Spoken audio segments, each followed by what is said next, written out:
ಮಾಜಿ ಸಚಿವ ಆನಂದ್ ಅಸ್ನೋಟಿಕರ್ ಅವರನ್ನ ಟೀಕಿಸುವ ಯೋಗ್ಯತೆ ಬಿಜೆಪಿಯ ಜಗದೀಶ್ ನಾಯಕ್ ಮೊಗಟಾಗೆ ಇಲ್ಲ ಎಂದು ಜನತಾದಳದ ಜಿಲ್ಲಾ ವಕ್ತಾರ ಉದಯ್ ಭೋವಿ ತಿರುಗೇಟು ನೀಡಿದರು. ಕಾರವಾರ ನಗರದ ಜಿಲ್ಲಾ ಪತ್ರಿಕಾ ಭವನದಲ್ಲಿ ಶುಕ್ರವಾರ ನಡೆದ ಸುದ್ದಿಗೋಷ್ಠಿಯಲ್ಲಿ ಮಾತನಾಡಿದ ಅವರು, ಇತ್ತೀಚೆಗೆ ಜಗದೀಶ್ ನಾಯಕ್ ಮೊಗಟ ಅವರು ಆನಂದ್ ಅಸ್ನೋಟಿಕರ್ ವಿರುದ್ಧ ಮಾಡಿರುವ ಆರೋಪಗಳು ಹಾಗೂ ಟೀಕೆಗಳು ಖಂಡನೀಯವಾಗಿವೆ ಎಂದು ಹೇಳಿದ್ರು. ಆನಂದ್ ಅಸ್ನೋಟಿಕರ್ ಅವರು ಟೀಕೆಗಾಗಿ ಯಾರ ಮನೆಯ ಬಾಗಿಲನ್ನು ತಟ್ಟಿಲ್ಲ, ಅದರ ಅಗತ್ಯವೂ ಅವರಿಗಿಲ್ಲ.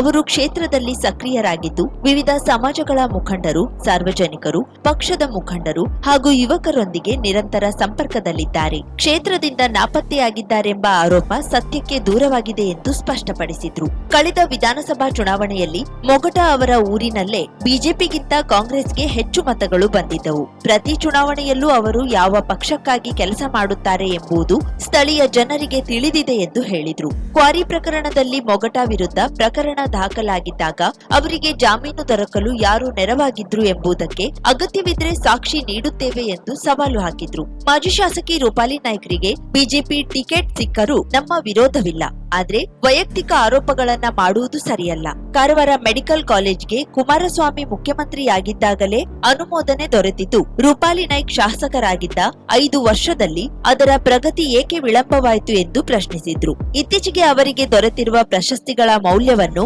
ಪ್ರಶ್ನಿಸಿದ್ದ ಅವರು, ಹಣ ಕೊಟ್ರೆ ಪ್ರಶಸ್ತಿಗಳು ಸಿಗುವ ಕಾಲ ಇದು ಎಂದು ಟೀಕಿಸಿದ್ರು. ಜೊತೆಗೆ ಕೇವಲ 5 ವರ್ಷ ಶಾಸಕರಾಗಿದ್ರು ಅವರ ವೈಭವಯುತ ಜೀವನ ಶೈಲಿಗೆ ಹಾಗೂ ಎಲ್ಲೆಡೆ ದೇಣಿಗೆ ನೀಡುವಷ್ಟು ಹಣದ ಮೂಲವೇನು ಎಂಬ ಪ್ರಶ್ನೆಯನ್ನು ಎತ್ತಿದ್ರು. ಕಳೆದ ಚುನಾವಣೆಯಲ್ಲಿ ಪಕ್ಷದ ಅಭ್ಯರ್ಥಿಗೆ ಸ್ಥಳೀಯ ಕಾರ್ಯಕರ್ತರೊಂದಿಗೆ ಸಮನ್ವಯ ಇರಲಿಲ್ಲ. ಅವರು ಮೂಲತಃ ಜೆಡಿಎಸ್ನವರೂ ಅಲ್ಲದ ಕಾರಣ ಕಾರ್ಯಕರ್ತರಲ್ಲಿ ಗೊಂದಲ ಉಂಟಾಗಿತ್ತು. ಅದಕ್ಕಾಗಿಯೇ ಬೇರೆ ಅಭ್ಯರ್ಥಿಗೆ ಬೆಂಬಲ ನೀಡಲಾಗಿತ್ತು ಎಂದು ಜೆಡಿಎಸ್ ಮುಖಂಡರು ಸಮರ್ಥಿಸಿಕೊಂಡರು. 527 ಮತದಾರರು ಮತವನ್ನ ಚಲಾವಣೆ ಮಾಡಿದ್ದಾರೆ. ಅದರಲ್ಲಿ ಅವರು ರೂಪಾಲಿಯವರಿಗೆ 228, ಅದೇ ಕಾಂಗ್ರೆಸ್ ಪಕ್ಷದ ಸತೀಶ್ ಅವರಿಗೆ 245 ಓಟ್ ಬಿದ್ದಿದೆ. ಇದು ಹೇಗಾಗ್ತದೆ? ಅದೇ ತರ 2013ರಲ್ಲಿ ನಮ್ಮ ನಾಯಕರ ಆನಂದ್ ಅವರು ಬಿಜೆಪಿ ಪಕ್ಷದಿಂದ ಇದ್ದಾಗ ಸತೀಶ್ ಅವರು ಸ್ವತಂತ್ರ ಅಭ್ಯರ್ಥಿಯಾಗಿದ್ದರು. ಆದರೂ ಸಹ ಅವರು ಇದೇ ರೀತಿ ಭ್ರಷ್ಟಾಚಾರವನ್ನು ಮಾಡಿದ್ದಾರೆ. ಈಗ ನಾವು ಒಂದು ಸಾಕ್ಷಿ ಕೊಡ್ಬೇಕಂತಿಲ್ಲ, ಸಾಕ್ಷಿ ಅವರ ಹತ್ರ ಇದೆ. ಆದ್ರಿಂದ ಜನರು ಅವ್ರ ಬಗ್ಗೆ ಎಲ್ಲರಿಗೂ ಗೊತ್ತಿದೆ. ಅವ್ರು ಏನು, ಅವ್ರು ಯಾವ ಪಕ್ಷದಲ್ಲಿ ದುಡ್ಡಿದ್ರು, ಯಾವ ಪಕ್ಷದಲ್ಲಿ ಕೆಲಸ ಮಾಡ್ತಾ ಇದ್ದಾರೆ, ಮತ್ತು ಅವರು ಈ ಕಲಿವು ಕೊಲೆಗಳನ್ನು ಮಾಡ್ತಾ ಇದ್ದಾರೆ. ಅದರಲ್ಲಿ ಅವ್ರ ಮೇಲೆ ಏನಾದರೂ ಕ್ರಮ ಆದಾಗ ಅವರಿಗೆ ಏನು ಜಾಮೀನು ಕೊಡ್ಲಿಕ್ಕೆ ಯಾರು ಬೇಕಾಗಿದ್ರು, ಏನ್ ಮಾಡಿದ್ರು, ಅದ್ರ ಬಗ್ಗೆ ಸಾಕ್ಷಿ ಕೊಡ್ಲಿಕ್ಕೆ ನಾವಿದ್ದೇವೆ. ಯಾಕಂದ್ರೆ ನಮ್ಮ ಆನಂದ್ ಬಗ್ಗೆ ಮಾತಾಡ್ಲಿಕ್ಕೆ ಅವರಿಗೆ ಯಾವುದು ಯೋಗ್ಯತೆ ಇಲ್ಲ. ಅದೇ ಇಲ್ಲಿ ಬಂದಾಗ, ಕಾರವಾರ ಬಂದಾಗ ಪ್ರತಿಯೊಂದು ಸಮಾಜದ ಮುಖಂಡರ ಜೊತೆಗೆ ಬಂದು ತಮ್ಮ ವಿಚಾರ ವಿನಿಮಯಗಳನ್ನ ಹೇಳ್ತಾ, ಅದೇ ರೀತಿ ಬಂದಂತ ಯುವಕರಿಗೆ ಹಾಗೂ ಮುಖಂಡರಿಗೆ ಏನು ಅವರಿಂದ ಸಹಾಯ ಆಗಬೇಕು, ಏನು ಅವರಿಗೆ ತೊಂದರೆ ಇದೆ ಅದನ್ನ ಬಗೆಹರಿಸಿಕೊಂಡು ಹೋಗ್ತಾ ಇದ್ದಾರೆ. ಆದರೆ ಅವರು ತಮ್ಮ ಈ ಕಾರ್ಯವನ್ನ ಎಲ್ಲಿ ಪತ್ರಿಕಾಗಲಿ ಎಂದು ಹೊಸ ಗ್ರೂಪ್ಗಳಲ್ಲಿ ಹಾಕೊಂಡು ಪ್ರಚಾರ ಮಾಡಿಕೊಳ್ಳಿ ಕುತ್ಕೊಳ್ಳಿಲ್ಲ. ಆದ್ರಿಂದ ಅವ್ರ ಕೈಲಿ ಏನಾಗ್ತದೆ ಅಷ್ಟು ಕೆಲಸ ಮಾಡ್ತಾ ಇದ್ದಾರೆ. ಮನೆಗೆ ಬಂದವರಿಗೆ ಅವರು ಸ್ವಾಗತಿಸಿ ಅವ್ರಿಗೆ ಏನು ಕೆಲಸ ಆಗಬೇಕು ಆ ಕೆಲಸನ ಮಾಡ್ತಾ ಇದ್ದಾರೆ. ಎಂದು ಅವರು ತಮ್ಮ ಪ್ರಚಾರ ಆಗಬೇಕು, ತನ್ನ ಅಲ್ಲಿ ಫೋಟೋ ಹೋಗ್ಬೋದು, ಅಲ್ಲಿ ಹೋಗ್ಬೇಕು, ಇಲ್ಲಿ ಹೋಗ್ಬೇಕು ಅನ್ನೋ ಅವಶ್ಯಕತೆ ಅವರಿಗೆ ಇಲ್ಲ. ಯಾಕಂದ್ರೆ ಇವರು ಮೊತ್ತ ಅವರಿಗೆ ಹೇಳಿದ್ದಾರೆ, ಅವರಿಗೆ ಜೆಡಿಎಸ್ ನಲ್ಲೂ ಅಸ್ತಿತ್ವ ಇಲ್ಲ, ಬಿಜೆಪಿ ಅವರು ಟಿಕೆಟ್ ಕೇಳೇ ಇಲ್ಲ ಅಲ್ಲ. ಆನಂದ್ ಅವರು ಯಾವಾಗ ಕೇಳಿದ್ದಾರೆ? ಬಿಜೆಪಿ ಅವರು ಟಿಕೆಟ್ ಅದಕ್ಕೆ ಬೇಕಂತಿದ್ದು ಅವರಿಗೆ ಕೇಳಿಲ್ಲ ಅವರು. ಆದ್ರೆ ನಾನು ಹೇಳ್ತಾ ಇದ್ದೇನೆ, ಬಿಜೆಪಿ ಅವರು ಟಿಕೆಟ್ ಕೊಡುವುದಾದ್ರೆ ಕಾರವಾರದ ಮತದಾರರು, ಅಂಕೋಲದ ಮತದಾರರು, ಅದೇ ರೀತಿ RSS ನ ಮುಖಂಡರ ಒಂದು ನಮಗೆ ಪ್ರೇರಣೆಯಿಂದ ಎಲ್ಲಿ ಸೀಟ್ ಸಿಗ್ಬೇಕು ಆ ಸೀಟ್ ಸಿಗ್ತಾರೆ ನಾವು ತಗೊಂಡು, ಇಲ್ಲಾಂದ್ರೆ ನಮ್ಗೆ ಅದೇ ಸೀಟ್ ಬೇಕಿದ್ದಾರೆ, ಅವ್ರು ಸೀಟ್ ತಗೊಳ್ಳಿ. ಮಾಜಿ ಶಾಸಕರಿಗೆ ಸೀಟ್ ಸಿಕ್ಕಿದ್ರೆ ನಮ್ಗೆ ಸ್ವಾಗತ, ನಾವು ಅದಕ್ಕೂ ಖುಷಿ ಆಗ್ತೇವೆ. ನಾವು ಬೇಡ ಅಂತ ಹೇಳುವುದಿಲ್ಲ. ಆದ್ರೆ ಏನು ಸರಿಯಾದ, ಯಾಕಂದ್ರೆ ನೀವು ಇಲ್ಲ ಸಲ್ಲದ ಆರೋಪಗಳನ್ನ ಇಲ್ಲಿ ಮಾಡ್ತಾ ಇದ್ರೆ ನಿಮ್ಮ ಏನ್ ಕಾರ್ಯಗಳಿದೆ ಕಾರ್ಯ ಮಾಡಿ. ಯಾಕಂದ್ರೆ ವ್ಯಕ್ತಿಗಳಿಗೆ ನೀವು ಬಂದ್ಕೊಂಡು ಅವ್ರು ಅಲ್ಲಿ ಇಲ್ಲ, ಅವ್ರು ಇಲ್ಲಿ ಸಿಕ್ಕುವುದಿಲ್ಲ ಅನ್ನೋದು ಹೇಳುದು ಇದು ತಪ್ಪಾಗ್ತಾ ಇದ್ದಾರೆ. ಆದ್ರೆ ಇದೇ ತರ ಅವ್ರು ಮಾಡ್ತಾ ಇದ್ರೆ ನಾವು ಅವ್ರಿಗೆ ಮುಂಡಗೋಡ ತಾಲೂಕಿನ 4,469 ಪಿಂಚಣಿದಾರರಿಗೆ 3-4 ತಿಂಗಳಿಂದ ಮಾಶಾಸನ ಬಂದಾಗಿದ್ದು, ಫಲಾನುಭವಿಗಳು ಮಾಶಾಸನ ಪಡೆಯಲು ವಾರ್ಷಿಕ ಆದಾಯ ಮಾಡಿಸಿಕೊಳ್ಳಲು ನೆಮ್ಮದಿ ಕೇಂದ್ರದ ಮುಂದೆ ನಸುಕಿನಲ್ಲಿಯೇ ವೃದ್ಧರು ಕಾಯುತ್ತಿರುವುದು ದೃಶ್ಯ ಕಂಡುಬಂದಿದೆ. ಮಾಶಾಸನ ಪಡೆಯುವ ಫಲಾನುಭವಿಗಳ ಆಧಾರ್ ಕಾರ್ಡ್ ಹಾಗೂ ರೇಷನ್ ಕಾರ್ಡ್ ವಿಲೀನಗೊಳಿಸಿರುವುದರಿಂದ ಮಾಶಾಸನ ಬಂದಾಗಿದ್ದು, ಮುಂಡಗೋಡ ತಾಲೂಕಿನ 4,469 ಪಿಂಚಣಿ ಪಡೆಯುವ ಫಲಾನುಭವಿಗಳು ಪರದಾಡುತ್ತಿದ್ದಾರೆ. ವೃದ್ಧಾಪ್ಯ ವೇತನ, ಅಂಗವಿಕಲ, ವಿಧವಾ ವೇತನ ಸೇರಿ ಒಟ್ಟು 12,510 ಪಿಂಚಣಿದಾರರು ತಾಲೂಕಿನಲ್ಲಿದ್ದು, ಇವರಲ್ಲಿ 4,469 ಫಲಾನುಭವಿಗಳ ಮಾಶಾಸನ ಬಂದಾಗಿದೆ. ಮಾಶಾಸನ ಪಡೆಯಬೇಕೆಂದರೆ 32,000 ರೂಪಾಯಿ ಇರುವ ವಾರ್ಷಿಕ ಆದಾಯ ಪ್ರಮಾಣ ಪತ್ರ, ಆಧಾರ್ ಕಾರ್ಡ್ ಹಾಗೂ ವೇತನ ಮಂಜೂರಿ ಆದೇಶ ಪತ್ರವನ್ನ ಸಂಬಂಧಿಸಿದ ಗ್ರಾಮ ಆಡಳಿತಾಧಿಕಾರಿಗಳ ಬಳಿ ಹಾಜರುಪಡಿಸಿದ್ರೆ ಬಂದಾಗಿರುವ ಮಾಶಾಸನ ಪುನಃ ಆರಂಭವಾಗುತ್ತದೆ. ಆದ್ರಿಂದ ಗ್ರಾಮೀಣ ಭಾಗದ ವೃದ್ಧರು ಆದಾಯ ಪ್ರಮಾಣ ಪತ್ರಕ್ಕೆ ಅರ್ಜಿ ಸಲ್ಲಿಸಲು ನಸುಕಿನಲ್ಲಿಯೇ ನೆಮ್ಮದಿ ಕೇಂದ್ರ ಬಳಿ ಸರದಿ ಸಾಲಿನಲ್ಲಿ ನಿಂತಿರುವುದು ಕಂಡುಬಂದಿದೆ.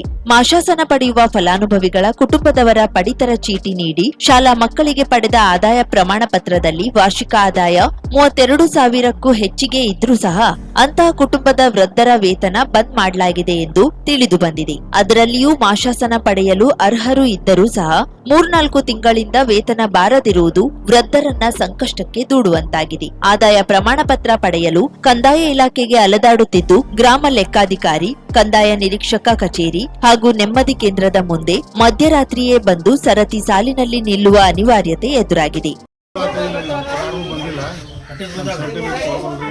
ರಾತ್ರಿ ಬಂದು ಕುಂತು ನಮಗೆ ಕಾಲ ಸಿಗೋಲ್ಲ. ಭಾಳ ಸಮಸ್ಯೆ ಆಗಾಕಂತಿದ್ರಿ. ಗುಳಿಗೆ ದವಾ ಔಷಧ ತೊಗೋಬೇಕಾದ್ರೆ ಭಾಳ ಸಮಸ್ಯೆ ಆಗತ್ತೆ. ನೋಡ್ತೀನಿ BP ಶುಗರ್ ಭಾಳ ಸಮಸ್ಯೆ ಆಯ್ತಿದ್ವಿ.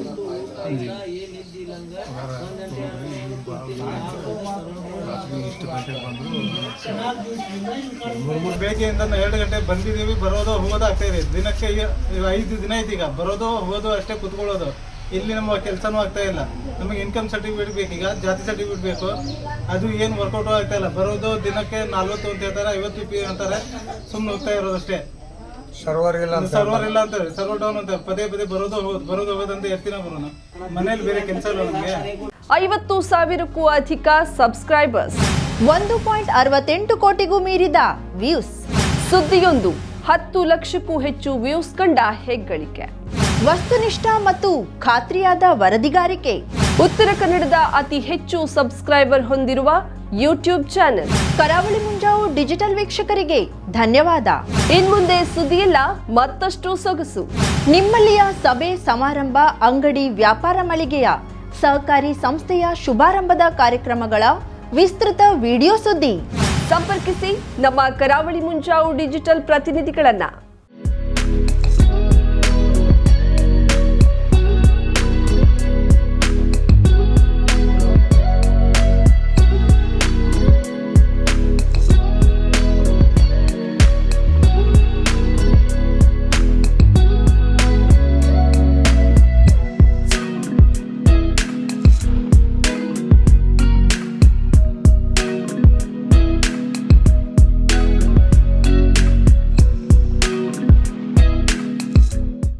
ಸಮಾರಂಭ ನಿಮ್ಮದು, ಸಂಭ್ರಮ ನಮ್ಮದು.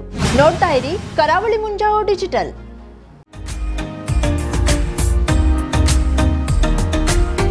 ಮಿಲನ್ ಎಂಟರ್ಪ್ರೈಸಸ್ ಬೃಹತ್ ಎಲೆಕ್ಟ್ರಾನಿಕ್ ಹಾಗೂ ಫರ್ನಿಚರ್ ಮಳಿಗೆ. ಉತ್ತರ ಕನ್ನಡ ಜಿಲ್ಲೆಯಲ್ಲೇ ಅತಿ ಹೆಚ್ಚು ಮಳಿಗೆಗಳನ್ನ ಹೊಂದಿರುವ, ಅತಿ ಹೆಚ್ಚು ಸಂತೃಪ್ತ ಗ್ರಾಹಕರನ್ನ ಹೊಂದಿರುವ ಮೂಲಕ ಹೆಗ್ಗಳಿಕೆಗೆ ಪಾತ್ರವಾಗಿರುವ ಏಕೈಕ ಸಂಸ್ಥೆ ಮಿಲನ್ ಎಂಟರ್ಪ್ರೈಸಸ್.